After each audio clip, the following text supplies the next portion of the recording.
Then you send your article. For most journals now, you can do this through an electronic submission process. There's a portal on the web where you can upload your text, you can upload your tables, and usually you also want to upload a cover letter. In your cover letter, you should address the editor of the journal, asking them to please review your submission, and also you might want to say 1 or 2 words about what the article is about and why it's important. This helps the editor when thinking about who to get to review the article. You might also talk about whether your word count is according to their standards, and then you thank them for your time and upload that as well. Bây giờ thì cái quá trình mà gửi bài cho tạp chí thì đa số được qua online, tức là qua điện tử. Thì chúng ta sẽ trước khi upload cái bài viết của chúng ta lên cái trang web của họ, thì chúng ta sẽ phải soạn một cái thư đệ trình, một cái cơ quan letter. Trong đó chúng ta nói tóm tắt gửi cho tổng biên tập của cái tạp chí đó. Trong đó chúng ta tóm tắt nội dung của bài nghiên cứu, lý do tại sao chúng ta lại chọn họ để gửi, nội dung của bài nghiên cứu là gì, tại sao chúng tôi nghĩ rằng cái bài nghiên cứu này là quan trọng, và cuối cùng là một lời cảm ơn khi họ xem xét cái bài viết của mình. Now it is out of your hands for possibly a long time. So what happens at this point is the editor looks at the article, and the editor has to decide who to assign to review it. Sometimes the editor will ask for your suggestions, usually through the web portal. Oftentimes, the editor will look through to see who you've cited, who you've talked about, and sometimes the editor will pick those people to be reviewers for your article. I think it's important that people who write know this, because sometimes we have a tendency to, maybe if we don't like an article, we might not be so respectful, or we might, trash it a little bit. But you want to be clear that everyone who you cite in your article could be your reviewer. So just so you know ahead of time. Thì sau đó thì cái ban biên tập của tạp chí sẽ quyết định cái người reviewer cho cái bài nghiên cứu của các bạn. Thì có khi là người ta hỏi mình là mình có đề nghị mình ai làm cái người duyệt bài viết nghiên cứu này mình hay không, có khi người ta hỏi, mà thông thường người ta sẽ tự chọn. Thì có nhiều cái chọn, trong đó thì có thể họ mời những cái cá nhân liên quan trong cái lĩnh vực đó, hoặc là những người mà các bạn đã từng trích dẫn để trong bài viết của mình trích dẫn bài nghiên cứu của một số tác giả khác, thì người ta có thể nhận mời chính cái người đó.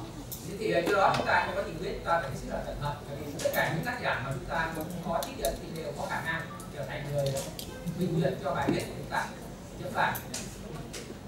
Oftentimes what reviewers look for in an article is not that every methodological detail is in place.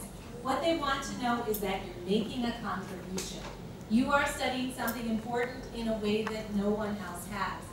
If you make methodological choices that reviewers don't agree with, oftentimes they will suggest that you make different choices, but that doesn't usually mean you'll get rejected. The most important thing to convince a reviewer of is that the question is important and that you are adding something that no one else has. Khi mà bình duyệt thì những người bình duyệt bài nghiên cứu của anh chị thì quan tâm nhất là cái đóng góp mới của đối với cái lĩnh vực này, đối với cái lĩnh vực nghiên cứu này của bài viết. Bài viết đã vấn đề nghiên cứu đặt ra, câu hỏi nghiên cứu đặt ra có thật sự quan trọng hay không, và cái tác giả đã đóng góp được gì cho lĩnh vực này, thì điều đó là người ta quan tâm nhất. Chứ còn nếu như mà có những cái sự chưa phù hợp về mặt phương pháp thì người ta có thể yêu cầu điều chỉnh, nhưng thông thường thì đó không phải là lý do để từ chối công bố một bài nghiên cứu. So at this point, a reviewer chooses the people to whom he's going to send the article for review. The reviewers have to agree to review the piece, the article. And sometimes it can take a long time for the reviewer to get enough, for the editor to get enough reviewers. Oftentimes the editor seeks as few as 2 to as many as 4 people to agree to review an article. So once people have agreed to review the article, then they get sent the article for review. And that review can take anywhere from 1 month to 3 months to 6 months. 1 month is an optimistic estimate. 6 months is something you worry about. Thông thường thì là đối với những người bình duyệt đó thì là tạp chí phải mời và người ta đồng ý thì người ta mới duyệt bài cho mình. Thông thường thì sẽ có khoảng 1-2 người, nhiều khi đến 4 người bình duyệt cho bài của anh chị. Thì phải ảnh hưởng số người bình duyệt thì quá trình bình duyệt nó bắt đầu. Và quá trình bình duyệt này có thể là mau mà có thể lâu, nhanh thì là 1 tháng, thì lý tưởng mà lâu có thể 3 tháng hoặc là 6 tháng. So once the editor gets the reviews back, oftentimes the reviewers have made suggestions about whether the article should be accepted or rejected or revised, and the editor then often reads the article at that point to make his or her final decision. The editor is the one that ultimately decides what decision you should get, and that you usually learn that decision anywhere from 3 to 6 months, I hope, sometimes even a little bit later, after you've submitted the article. Và như thông thường đó thì họ sẽ đưa ra cái câu trả lời là chấp nhận hoặc là từ chối bài nghiên cứu đó, hoặc là yêu cầu có những điều chỉnh gì thêm. Thì thông thường sẽ khoảng từ 3 đến 6 tháng trong kinh nghiệm của tôi để có cái trả lời của những cái ban bình duyệt, ban xét duyệt. There are 3 things that can happen when you get the article back. The first is that it's rejected, and after you eat a lot of ice cream or cry a lot or whatever makes you feel better, you decide what you want to do. The best part of getting an article rejected is that you now have anywhere from 2 to 4 sources of feedback, and you can decide how seriously you want to take that feedback when you revise the article, and then send it out again. Thì khi hỏi những người bình duyệt hồi đáp trả lời về cái bài viết nghiên cứu của bạn thì có mấy khả năng xảy ra. Thứ nhất là họ từ chối luôn, Thứ hai là họ sẽ gửi lại yêu cầu cái chỉnh sửa lại một chút. Và sau đó chúng ta sẽ nộp lại. It is important to remember, though, if you do get rejected, that you are in very good company. A lot of people don't have their articles published the first time, and it is important not to give up at this stage. Sometimes it takes 1, 2, 3, 4 journals. Sometimes it's a matter of finding the journal that is the right fit for your article. So if you send it to a generalist journal, you might want to try a specialist journal. If you send it to a very, very prestigious journal, it's not surprising that it wasn't accepted. Some very prestigious journals only accept around 10 to 15% of the papers they're given. Send it to a less prestigious journal. But it's important to take reviewers' feedback seriously, but don't take it so seriously that you give up. Most things are fixable. Nếu như là cái bài viết nghiên cứu của các anh chị trả lại từ chối thì điều đó không phải là cái gì mà quá tồi tệ. Vì có rất nhiều người trong một tình trạng như thế này. Có những người có vẻ gửi lại 2, 3, 4 tạp chí thì người ta mới chịu đăng. Như vậy là thì nó này cũng là khá phổ biến mà thôi. Nếu như các anh chị đã lỡ gửi bài cho một tạp chí nó quá chuyên ngành hoặc từ chối thì chúng ta có thể chuyển gửi không một tạp chí khác ở những phổ thông đại chúng hơn. Vấn đề quan trọng ở đây khi mình từ chối là chúng ta sẽ phải quan tâm đến những cái phản hồi của những người xét duyệt bài, đọc kỹ những cái ý kiến phản hồi của người ta. Tất nhiên là không nên đọc kỹ quá đến mức là chúng ta chán nản bỏ cuộc luôn. The best thing that can happen is you get a letter that says your article has been accepted. In my experience, this is quite rare, so if it happens to you, rejoice and be happy. What will happen in this process is that the editor takes over. The editor will send the article to be edited, copy edited, and you'll get proofs back, and you'll be able to look at those proofs and make minor corrections at that point, and then your article goes to press. Thế còn trong trường hợp tốt nhất thì là bài nghiên cứu của anh chị sẽ được chấp nhận, hoặc trả lời được chấp nhận sẽ đăng. Thì tất nhiên là trước khi đăng bài lên thì vẫn còn phải qua cái khâu biên tập về mặt ngôn ngữ một chút. Thì trước khi đăng cũng phải sửa một số rất nhỏ thôi. Thì khi đó là mọi chuyện đã rất là tốt đẹp và kết thúc đối với quá trình này. One very common and probably maybe the most common, I'm not sure, response is to get a revise and resubmit. And this means you get it back again for another try. So you'll have anywhere from 2 to 4 reviewers' feedback. You should take each point of that feedback very, very seriously in your revision. So what you want to do, or what I often do, is make a list of each criticism that a reviewer or the editor makes and address each and every criticism specifically in the paper and then in something called the memo. And I'll talk about the memo in a minute because it's pretty important. Khi mà có yêu cầu những người mà xét duyệt yêu cầu chúng ta chỉnh sửa thì như tôi đã nói đấy là chúng ta cần phải quan tâm hết sức cao đến những cái lời nhận xét của các vị xét duyệt. Tốt nhất là chúng ta lập ra một cái danh sách chi tiết người ta đã nhận xét là như thế nào, những điều gì cần phải chỉnh sửa, những điều gì đặt ra câu hỏi.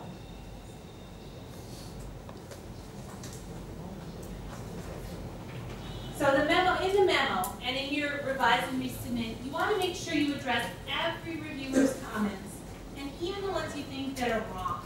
You have to at least show a reviewer that you've heard his or her comment, and you have a reason for not doing it. So if you think a reviewer is wrong, in your memo, you should provide a reason for not following that reviewer's suggestion.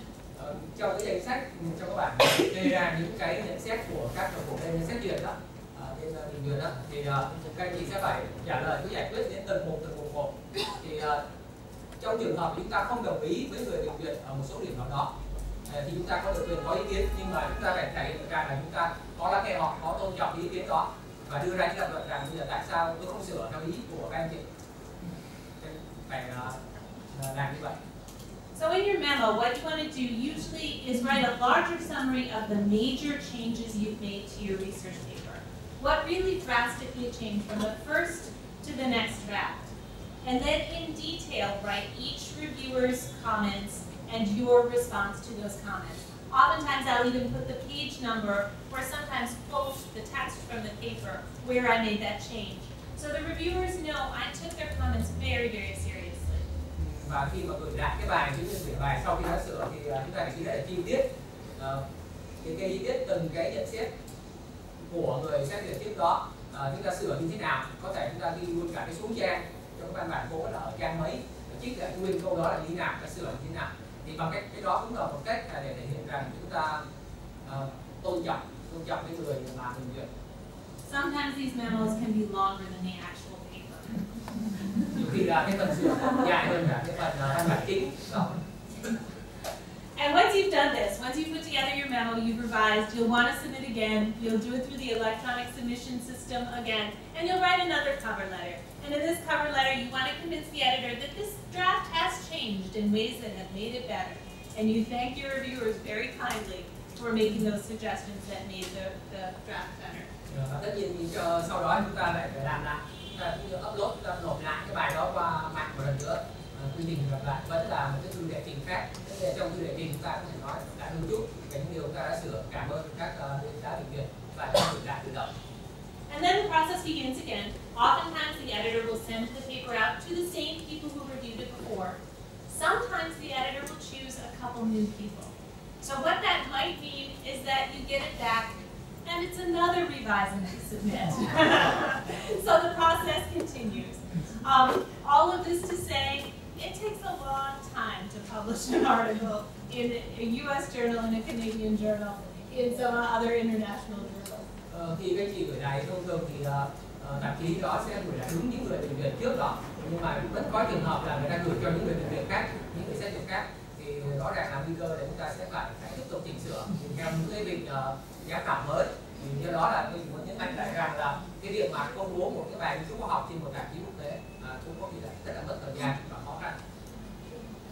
There are some other things you just might want to consider when you're sending out articles, and you might want to think about how those articles work to build your CV. So if you need articles quick for some reason, you need a promotion, you need to graduate, you need your master's thesis, you need something for that article, you might choose journals that are less prestigious, but will publish in more time. So you might want to think about that. You also might want to think about co-authorship. Oftentimes people look at articles that are sole authored as more prestigious. The more authors that are on an article, the more your contribution seems to become diluted in the eyes of people who are looking at it. Một vài yếu tố khác và chúng ta cũng cần phải quan tâm khi mà gửi bài nghiên cứu đi. Thứ nhất là khi mình gửi bài nghiên cứu cho các tạp chí khoa học và được đăng thì nó sẽ đóng góp phần như thế nào? Tại sao ta muốn làm cái việc đó? Chẳng hạn như là làm đẹp hơn CV, được thăng chức v.v. Thì do cái mục đích cụ thể đó mà chúng ta sẽ chọn cái tạp chí phù hợp. Vì tạp chí nào nó càng uy tín thì nó càng mất thời gian. Cái thứ hai nữa là về đồng tác giả, thì có một số bài nghiên cứu có thể do 2-3 người cùng đứng tên. Thì trong trường hợp đó rõ ràng là cái sự đóng góp của các anh chị vào cái công trình chung nó sẽ bị hạn chế đi. Thì cái này cũng là một vấn đề tùy vào từng trường hợp cụ thể mà chúng ta phải quan tâm.